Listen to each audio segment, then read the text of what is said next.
Hello Internet, let's start our next episode. We've got a lot of work to do. If you watched the last episode, you saw that our differential was hitting on the bottom of our oil pan right here. So I think we're going to need to build our own.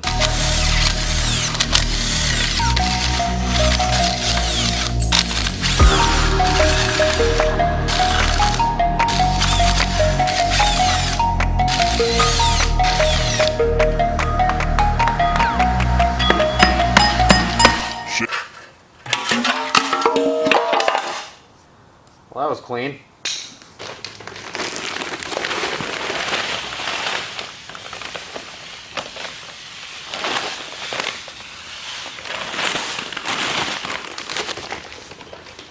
Well, let's get started on our oil pan.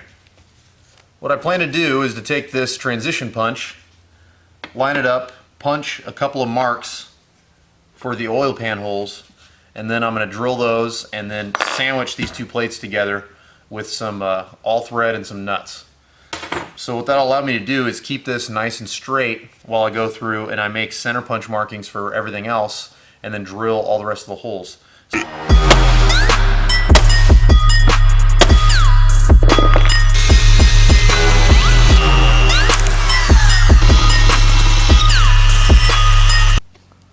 So as you can see, I've got one bolted through there, one bolted through here, and now I'll be able to take our transfer punch and center it up, make a bunch of little marks, and then use this as a guide to drill our holes, and then we'll be off to the plasma cutter.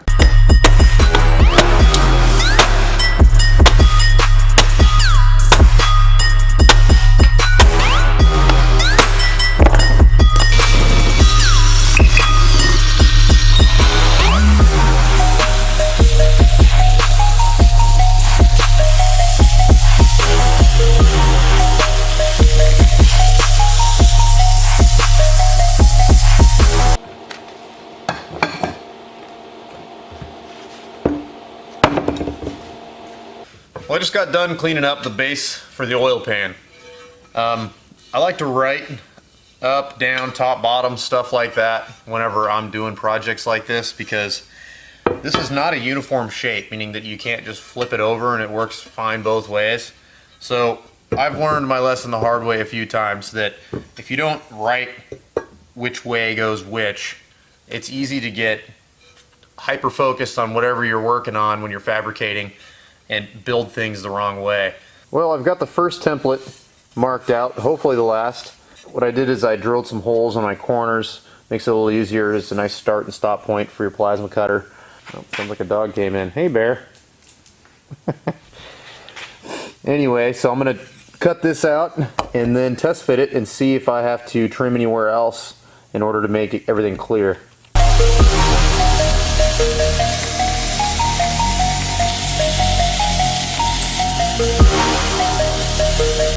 Let's see if this clears.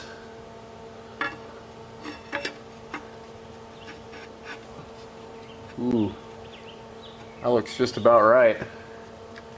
Looks like we're clear everywhere. We're even clear in front of this timing chain, but we're really close to it.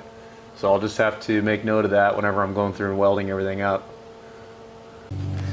I fastened the base of our oil pan to the bottom of the engine with our two chunks of all thread we were using earlier. And then I cut out a couple of chunks of 1/4 inch aluminum. I'm doing the whole thing out of 1/4 inch, not really because it needs to be so big, but because it's easier for me to weld thicker material with the spool gun. So anyway, these are going to be going on the side here. And what I plan on doing is I'm going to match the angle of this dipstick tube. Let's talk about a spool gun. I know I've been mentioning it a few times, and not everybody probably knows what a spool gun is. What this is it's a way to weld MIG with softer line without kinking it. Aluminum is obviously really soft, and this line bends with like no force. If you just put some aluminum wire in your normal welder and pushed it through this really long line to your normal welding lead, what it would do is it would constantly be binding up and kinking. What this does is it shortens that distance, and it makes it to where it keeps it nice and straight, so it's a lot harder for it to bind up and kink on you. As you can see, I've already tacked these two sides on, So I'm about to fasten it to the bottom of our engine and see how everything fits. I trimmed that weird snuffleupagus hose that was hanging out of the bottom and gained a little bit of height that way, and then I cut a little bit out of this dipstick tube, and the dipstick's not hanging out, which is great. Well, I trimmed the sides down and tacked them back together. Now I'm going to trim up the bottom real quick and tack it on and see how everything fits.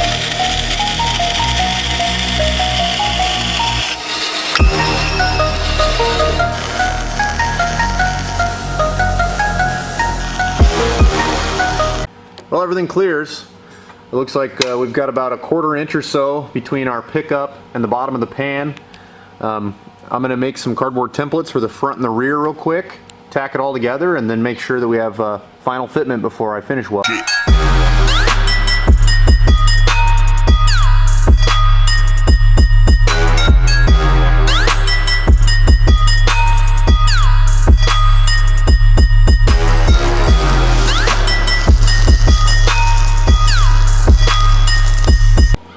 Alright, here comes the test fit. Oh, that's beautiful. Looks like we're all good to go. Well, let's finish weld this and then add a drain plug somewhere. This is my first pass. Looks like I've got good penetration. I've got a lot of splatter though, and you know, I cleaned this up as good as I could, but I realized welding on this table, I'm probably pulling contaminants in from the backside, so I'm going to lift this up and maybe put it on some other pieces of aluminum or something to get it up away from this dirty table.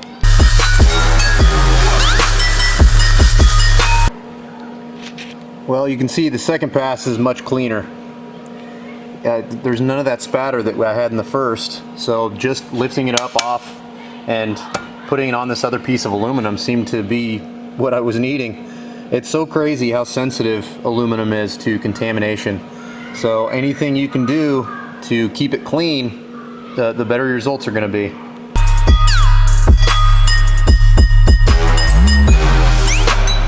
Well, I've got all the inside welds pretty much done, and I'm just doing little by little, and then I'll just kind of fill in here, and just kind of go all the way around. And then anything that looks suspect, I'll clean up really good, and I'll do another fat pass over. I don't like this little chunk right here. Most of these intersections don't look too bad, but this one I'm definitely going to clean and go over nice and big. And then I'll flip it over and do the other side.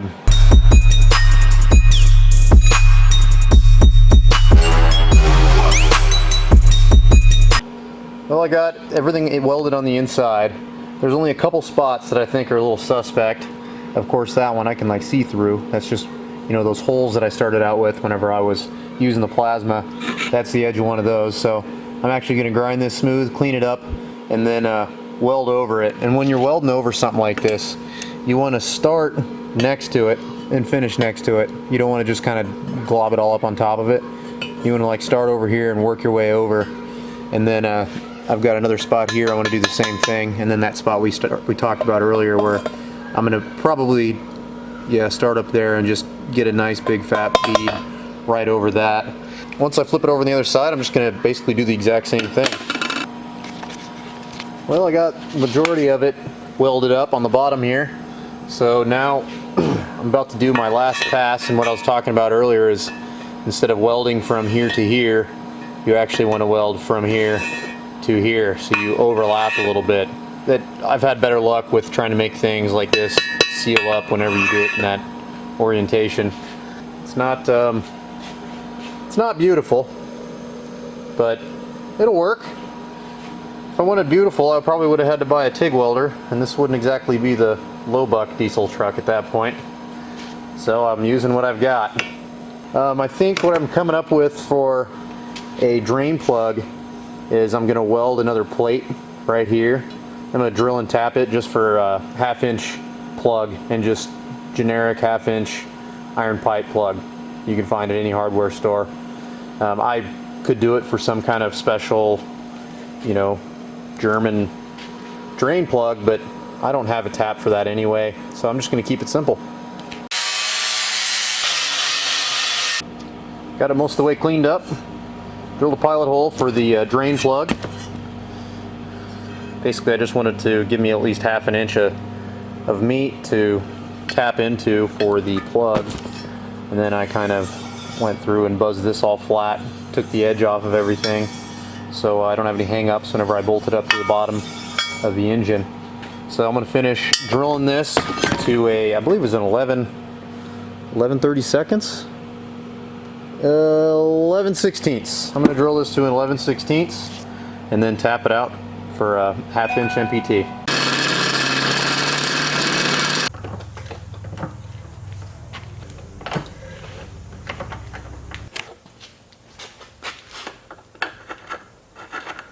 There we go. Looks like it's going to fit. So this hole is a return from the turbo to bring oil back down into the pan. Since this is going to be flat now, I'm actually going to need to grind a notch. So I'm going to grind a little notch and clearance this before I reinstall the pan. Well, I ran it through the parts washer over there and sprayed all down to brake clean, and then air nozzle, just make sure I knocked off any loose debris or anything that might be hanging around from the welds. And then I put a layer of RTV on it, kind of spread it around, and then just kind of a really light bead. I don't plan on using a gasket on this. If I was gonna be using a steel pan, I would definitely be putting a gasket on it. But in my experience with something like aluminum, especially the thicker flange like this, you don't need it. So I'm gonna run the risk. I don't think I'm gonna have any problems, and I'm gonna bolt this up.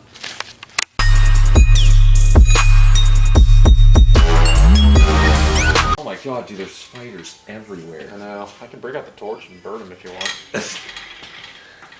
You should do that, yes.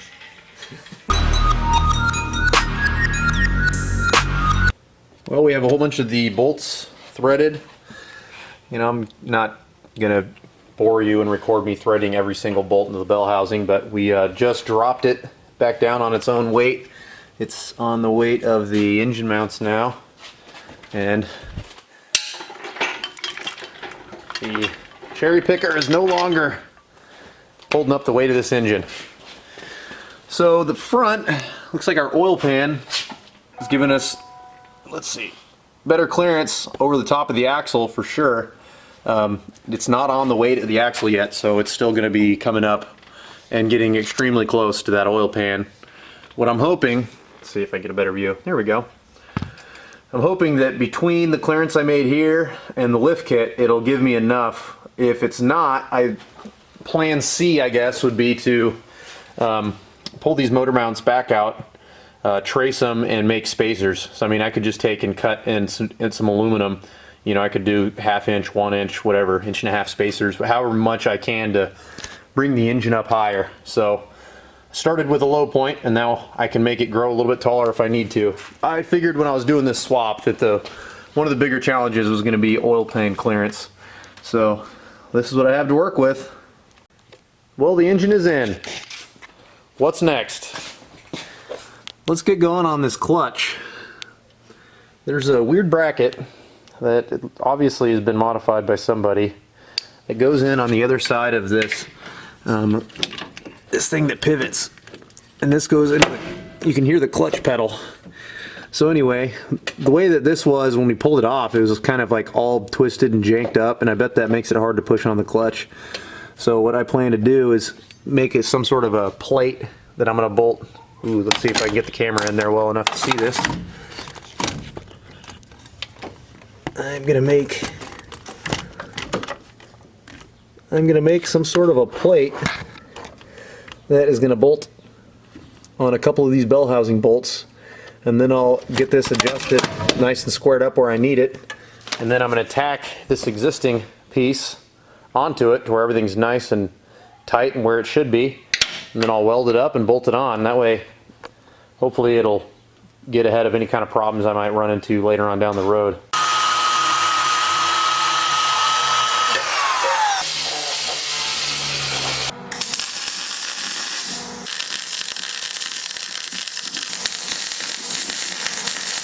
Success! Hard to see, but there's success in there. I got the bracket all together. This rod's nice and straight and square. So now I just need to adjust the clutch a little bit and move on to the next thing.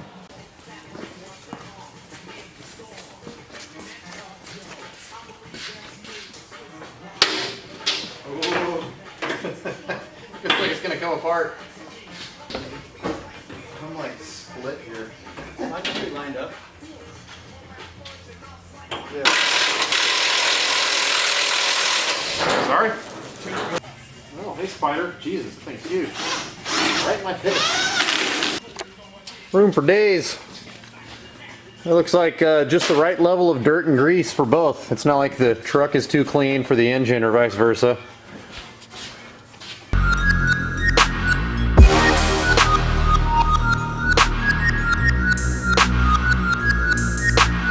Nailed it. You got runny nose too? Did you run your Jeep into that Jeep? He's crying. Oh. Back together. Got an engine in there and everything. Looks like it was made for it. Lots more to come. If you have learned anything from these videos, or if you'd like to see more, please click like or subscribe. Follow us on social media. Support us on Patreon. Thank you very much.